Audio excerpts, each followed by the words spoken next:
Oduu baay'ee nama gaddisiisuu, baay'ee onnee namaa cabsuu, Roozaan qabeenya ishee saamamteeti kan isheen jirtu yeroo ammaa kana. Kan asirraa argaa jirtan abbaa warraa ishee Kadirii makiinaa isheen qabdu, mana isheen Dirree Dawaa keessaa qabdu mara gurguratee biyya biraatti godaanee akka jiru sooshaal miidiyaa irratti baatee bo'aadha kan isheen jirtu yeroo ammaa kana. Kadiriif Roozaan argitaniitu yoo ta'e ji'oota muraasa dura isheen umuriin ishee 55 inni 25 jedhanii namoonni baay'een karaa sooshaal miidiyaa garaagaraa maxxansaa turaniiru. Yeroo ammaa kana immoo Roozaan Ameerikaa jireenyaaf yeroo isheen imaltutti Kadir gara magaalaa Dirree Dawaa mana isheen bittee keessatti hojii hojjechaa makiinaa mataa isaatii bittee fi akka inni ittiin hojjetee asitti illee hojii mataa isaatii uummatu gootee yeroo isheen deemtetti makiinaa isheen bitteef mana isheen bitte waan hundayyuu gurguree silkii ishee bilook godhee waan hunda erga raawwatee booda baqatee badee jiraadha kan dhagahamaa jiru yeroo ammaa kana. Guutummaan guututti Roozaaf Kadir gargar ba'anii akka jiranidha yeroo ammaa kana sooshaal miidiyaa garaagaraa irratti kan dhagahamaa jiru. Argitaniitu yoo ta'e umuriin isaanii namoota wal fakkaatu miti. Isheen namoota umurii 40 oliidha. Inni nama umurii 30 wayii keessa jiru yookiin 25 jedhanii namooti baay'een dubbachaa jiru. Yeroo garaagaraatti sarpiraayizii garaagaraa gochuudhaan akkasuma akka ishee jaallatu sooshaal miidiyaa garaagaraa irratti hidhii ishee dhungachaa wantoota garaagaraa gochaa yeroo isaan sooshaal miidiyaa garaagaraa raawwatan argitanii turtan. Yeroo ammaa kana Roozaaf Kadir gargar ba'anii kan jiranii makiinaan gurguramee qabeenyi isaan qaban manni magaalaa Dirree Dawaa keessa kan jiru hundisaayyuu yeroo ammaa kana gargar baafatanii yeroo isaan jiranitti isheen magaalaa Ameerikaatti jireenya ishee gaggeeffachuuf yeroo isheen imaltetti inni gara magaalaa Dirree Dawaatti afuudhaan qabeenya isheen waliin qabna jette makiinaa isheen isaaf bittee sarpiraayizii isa goote guutummaan guutuutti gurguratee lakkoofsa bilbilaa ishee Imo, Telegiraam wantoota garaagaraa hundayyuu bilookii godheedha kan inni ishee jiru. Sooshaal miidiyaa irratti baatee dubbatti afaan isheetiin isheen guutummaan guutuutti gargar ba'aniiru jechuun hin danda'amu. Garuu yeroo ammaa kana qabeenya jiru hunda gurguree makiinaa jiru hunda gurguree mana maqaa isaatiin maqaa isheedhaan jiru hundayyuu gurguree miliqee kan inni jirudha namooti baay'een kan dubbachaa jiranii. Yeroo ammaa kanatti gaa'illi umuriidhaan indaanga'u jechuudhaan namoota gaa'ila dhaabbatan turanii biyya keenya keessatti waan raajiidha kan inni ta'e ture. Namooti sooshaal miidiyaa irratti beekamoo ta'an hedduun isaanii dhaqanii isaan dubbisanii turaniiru. Akka wal jaallatan miira dhugaa akka waliif qaban akkasuma wal malee jiraachuu akka hin dandeenye fuula sooshaal miidiyaa garaagaraatti dubbachaa turan. Umuriidhaan jaalalli indaanga'u wantoota jedhu namoota kanarraa baranneerra jedhanii namoonni baay'een illee gara gaa'ilaatti akka seenanidha kan dubbatamaa jiru yeroo ammaa kana. Garuu isaan kun lamaan wajjin turuu hin dandeenyedha. Sababni isaan gargar ba'aniif jedhan inni guddaan inni jalqaba isheen umuriin ishee deemeera, inni ijoolleedha, maatiin gurbaa dubartii kana hin barbaanne jedhu namoonni baay'een aadaa biyya kanaa cabsitaniitu jedhanii namooti baay'een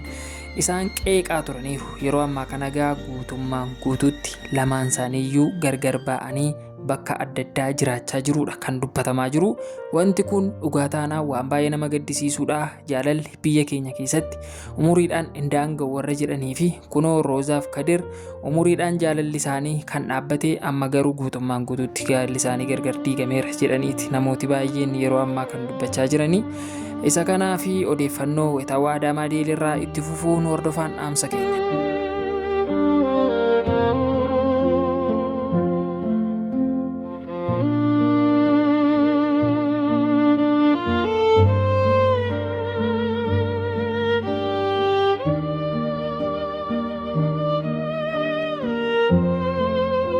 Walumaa galatti gochi Kadir Roozaa irratti raawwatee gocha dhimma dubartootaa biratti yakka ta'ee akkasuma itti gaafatamuu akka qabu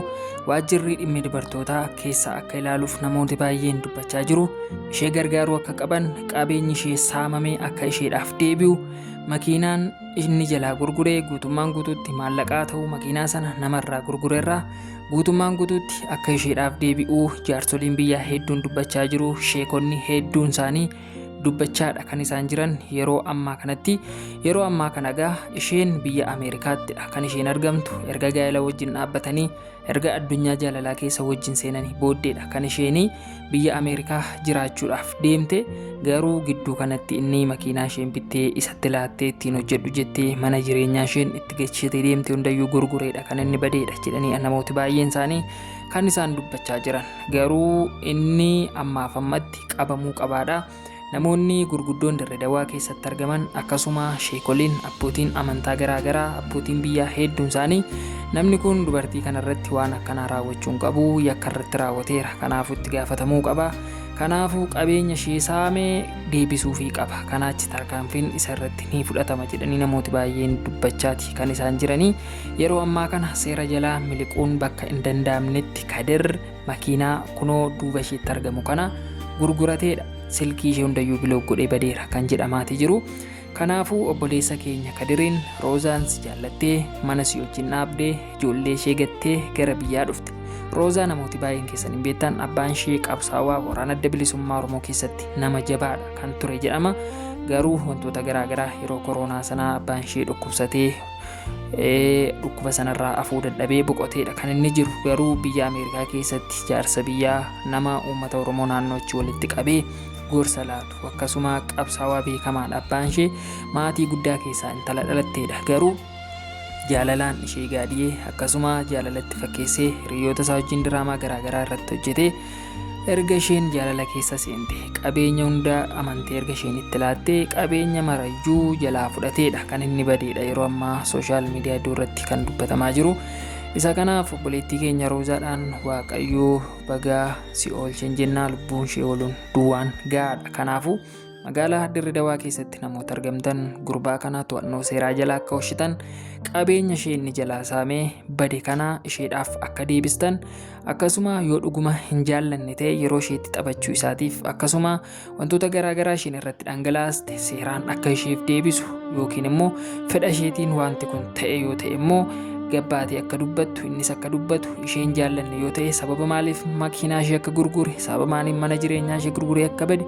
sababa maaliif maqaa ishee akka balleesse namni akka itti kolfu akka ishee taasise guutummaan guutuutti bahee hin dubbatu taanaan dargaggooti akkasuma abbootiin qabeenyaa akkasuma sheekoliin biyyaa abbootiin amantii jaarsoliin biyyaa hedduun namni kun bahee dubbachuu qaba yookiin to'annoo seeraa jala ooluu qaba jedhaniidha kan dubbachaa jiran yeroo ammaa kana obboleettii keenya Roozaadhaan rabbii lubbuu kee hambisuun qofti gaadha lamni kun kan lubbuu kee balleessinu hin tole jechuu barbaanna gabanumaan Adaamaa Deelarraa odeeffannoo wayitaawwaa guyyaa guyyaa argachuudhaan